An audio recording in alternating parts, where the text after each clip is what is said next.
Hello नमस्कार साथियों, स्वागत है आप सभी का। मित्रों, हम सभी UP TGT PGT LT grade Bihar शिक्षक भर्ती टीआरई 4.0 को ध्यान में रख करके भाषा विज्ञान हिंदी विषय के अंतर्गत भाषा विज्ञान से बनने वाले प्रश्न को देख रहे हैं। और ये प्रश्न विभिन्न प्रतियोगी परीक्षा में पूछे गए प्रश्न हैं और ये क्लास सभी के लिए महत्वपूर्ण है। हिंदी जिस भी जो है परीक्षा में पूछी जाती है उन सभी के लिए बहुत ही महत्वपूर्ण है। और इसके पहले हम सभी चार जो है प्रैक्टिस कर चुके हैं, यानी कि 4 क्लास कर चुके हैं हम सभी। और आज की क्लास में हम सभी 54 नंबर के प्रश्न को देखेंगे कि 54 नंबर का जो प्रश्न है हमारा, राजभाषा अधिनियम 1976 के अनुसार हिंदी प्रयोग की दृष्टि से देश के राज्यों का कितनी श्रेणियों में बांटा जा सकता है? 5, 7, 11, 3। 4 ऑप्शन है हमारे सामने और इसमें हमें करेक्ट आंसर बताना है। प्रश्न संख्या 54 नंबर का प्रश्न है और इसका करेक्ट आंसर हो जाएगा 3। इसका करेक्ट आंसर हो जाएगा 3, यानी कि जिन्हें हम का वर्ग, खा वर्ग और गा वर्ग के नाम से जानते हैं। तीन भागों में बांटा गया है, जिन्हें हम का वर्ग कहते हैं। का वर्ग, पहला का वर्ग, दूसरा खा वर्ग और तीसरा गा वर्ग के नाम से जानते हैं। तो राइट आंसर हमारा क्या हो जाएगा? डी हो जाएगा। अगला प्रश्न है हमारा 55 नंबर का प्रश्न है, हिंदी को राष्ट्रभाषा घोषित करने वाले अहिंदी भाषी प्रस्तावक का नाम क्या था? अहिंदी भाषी प्रस्तावक का नाम क्या था? तो ऑप्शन 1 है दलीप सेन, बी है गोस्वामी अयंगर, सी है महात्मा गांधी, डी है आचार्य शुक्ल। 55 नंबर का प्रश्न है और इसका जो आंसर हो जाएगा 55 नंबर का गोपाल स्वामी अयंगर। ठीक है, करेक्ट आंसर इसका बी होगा। आगे हम सभी देखेंगे, हमारा अगला प्रश्न है 56 नंबर का प्रश्न है, 1937 में वर्धा में अखिल भारतीय शैक्षिक सम्मेलन का आयोजन किसकी अध्यक्षता में किया गया था? 1937 में वर्धा में अखिल भारतीय शैक्षिक सम्मेलन का आयोजन किसकी अध्यक्षता में किया गया था? महात्मा गांधी, राजा राम मोहन राय, बाल गंगाधर तिलक, मदन मोहन मालवीय। ठीक है, 56 नंबर का क्वेश्चन है। तो इसका जो करेक्ट आंसर है वो हो जाएगा ए। करेक्ट आंसर इसका क्या होगा? ए होगा, यानी कि महात्मा गांधी जी। ठीक है, अब इससे संबंधित ये तथ्य पढ़ लेते हैं हम सभी। 22-23 अक्टूबर 1937 ईस्वी में वर्धा में अखिल भारतीय शैक्षिक सम्मेलन महात्मा गांधी की अध्यक्षता में आयोजित हुआ था और इसे वर्धा योजना के नाम से भी जानते हैं। तो हमारा जो करेक्ट आंसर है वो क्या होगा? इसका महात्मा गांधी पहला सही हो जाएगा। 57 नंबर का प्रश्न है, हिंदी के विषय में भारतीय संविधान में क्या लिखा है? हिंदी के संबंध में भारतीय संविधान में क्या लिखा है? ऑप्शन ए है हिंदी संपर्क भाषा है, ऑप्शन बी है हिंदी विदेशी भाषा है, ऑप्शन सी है हिंदी राजभाषा है और ऑप्शन डी है हिंदी जनभाषा है। हिंदी के विषय में भारतीय संविधान में इसमें से क्या लिखा है? तो इसका जो करेक्ट आंसर होगा वो हो जाएगा हिंदी राजभाषा है। करेक्ट आंसर हमारा सी होगा, हिंदी राजभाषा है। भारत के संविधान में हिंदी को राजभाषा का दर्जा 14 सितंबर कब मिला? 14 सितंबर 1949 को, 1949 को मान्यता प्रदान की गई। भारतीय संविधान के भाग 17, किस भाग में? भाग 17 और अनुच्छेद 343 से 351 तक राजभाषा का संविधान में प्रावधान किया गया है। ये महत्वपूर्ण तथ्य हैं। आगे हम सभी देखेंगे 58 नंबर का प्रश्न है, प्राचीन भारतीय सिक्कों पर कौन सी लिपि अंकित है? देवनागरी, बी है कौटिल्य, सी है कुटिल, डी है ब्राह्मी। तो प्राचीन भारतीय सिक्कों पर कौन सी लिपि अंकित है? 58 नंबर का प्रश्न है। तो इसका जो करेक्ट आंसर होगा वो हो जाएगा ब्राह्मी लिपि। क्या होगा? ब्राह्मी लिपि। प्राचीन भारतीय सिक्कों पर कौन सी लिपि अंकित है? तो ब्राह्मी लिपि, यानी कि करेक्ट आंसर हमारा डी बनेगा। ठीक है, अगला प्रश्न है हमारा 59 नंबर के प्रश्नों को देखेंगे। अक्षर पर शिरोरेखा लगाने का अनुमोदन किस समिति द्वारा किया गया। जैसे जो अक्षर हम सभी लिखते हैं और इसके ऊपर जो है शिरोरेखा यानी कि जो पाई खींचते हैं, ये लगाने का अनुमोदन किस समिति द्वारा किया गया। आचार्य नरेंद्र देव समिति, हिंदी साहित्य सम्मेलन, और जो दो ऑप्शन है मैं बोल दे रही हूँ, देवनागरी सुधार समिति और है राष्ट्रभाषा प्रचार समिति। तो इसका करेक्ट आंसर हो जाएगा देवनागरी सुधार समिति। देवनागरी सुधार समिति। देखिए 1947 में उत्तर प्रदेश सरकार ने देवनागरी लिपि सुधार समिति का क्या किया था, गठन किया था। कब किया था, 1947 में। और इसके अध्यक्ष कौन बनाए गए, आचार्य नरेंद्र देव। इसके अध्यक्ष आचार्य नरेंद्र देव थे और इस समिति ने अक्षर पर शिरोरेखा लगाने की सलाह दी। तो इसका करेक्ट आंसर क्या हो जाएगा, सी वाला हो जाएगा, यानी कि सी ऑप्शन हमारा इधर है। हमारा जो अगला प्रश्न है वो है 60 नंबर का प्रश्न है। हिंदी भाषा की लिपि भारतीय संविधान में स्वीकार किया गया है। किस भारतीय संविधान में किसे स्वीकार किया गया है, इस तरह से प्रश्न बनेगा। भारतीय संविधान में किसे स्वीकार किया गया है। हिंदी भाषा की लिपि भारतीय संविधान में किसे स्वीकार किया गया। देवनागरी लिपि, गुरुमुखी, ब्राह्मी और चंद्र लिपि, चारों में से किसे स्वीकार किया गया है। तो देवनागरी लिपि। करेक्ट आंसर क्या होगा, ए होगा, देवनागरी लिपि। 61 नंबर का प्रश्न है। निम्नलिखित में से देवनागरी लिपि की विशेषता नहीं है। स्वरों और व्यंजनों का वैज्ञानिक क्रम, प्रत्येक ध्वनि के लिए अलग चिन्ह, मात्राओं के प्रयोग में एकरूपता, सुंदर और सुगठित लिखावट। चार ऑप्शन में से कौन सी विशेषता नहीं है पूछा गया है, क्या है, नहीं है पूछा गया है।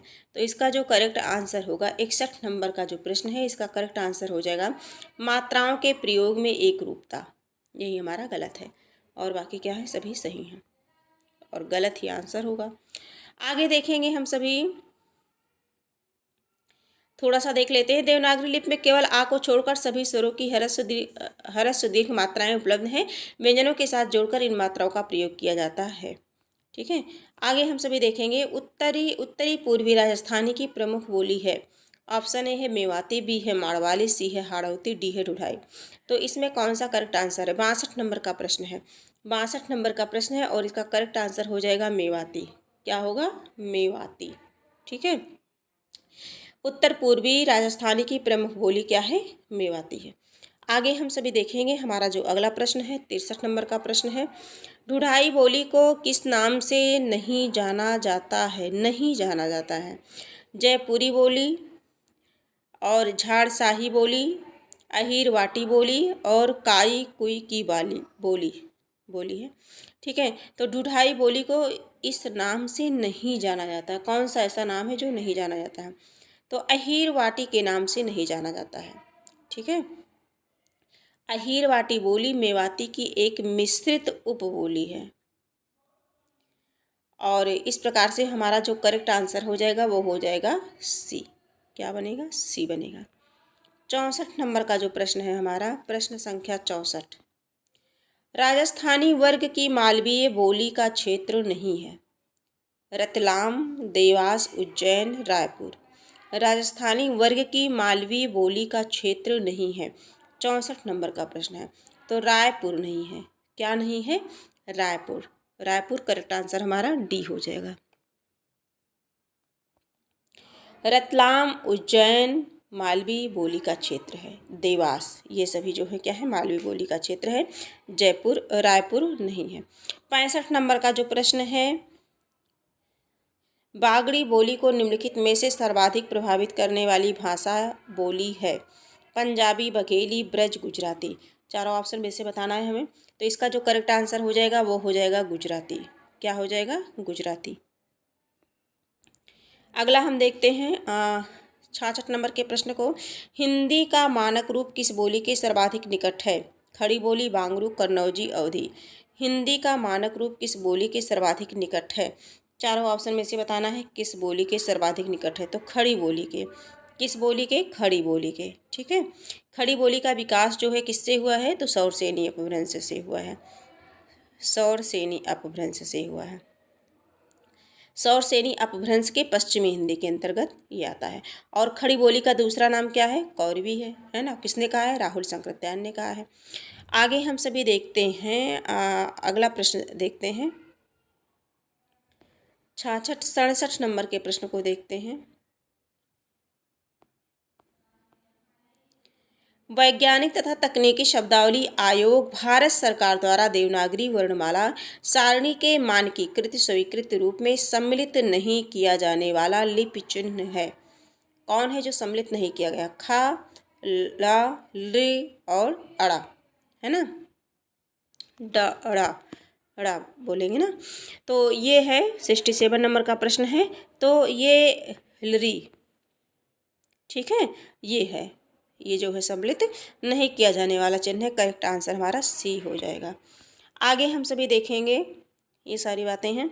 वैज्ञानिक और तकनीकी शब्दावली आयोग का गठन संविधान के अनुच्छेद 344 के खंड 4 के अंतर्गत भारत सरकार के एक संकल्प के द्वारा निम्नलिखित उद्देश्यों के साथ 21 दिसंबर 1960 में किया गया।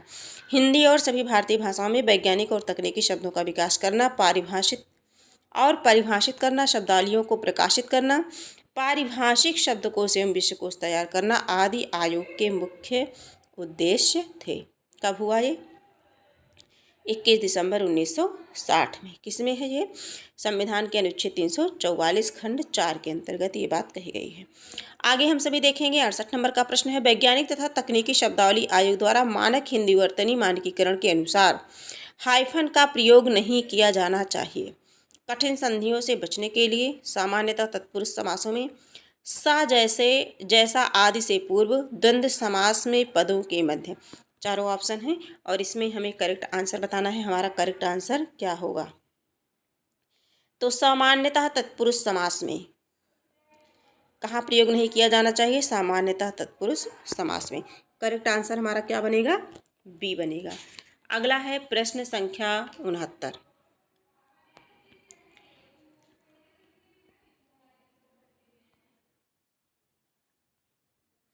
वैज्ञानिक तथा तकनीकी शब्दावली आयोग द्वारा वर्तनी लेखन संबंधी नियमों के अनुसार अशुद्ध प्रयोग है। खड़ी पाई वाले व्यंजनों का संयुक्त रूप खड़ी पाई को काटकर बनाया जाना चाहिए। बी है पूर्वकालिक प्रत्यय कर क्रिया से मिलाकर लिखा जाए। सी है दा वा हा के संयुक्त अक्षर हल लिपि संकेत लगाकर बनाए जाएं।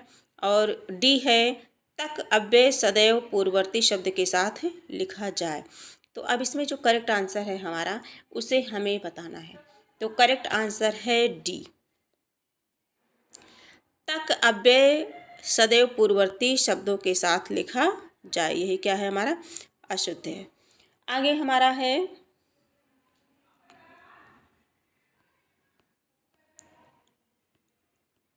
70 नंबर का प्रश्न है। राजस्थानी भाषा के संबंध में असंगत है।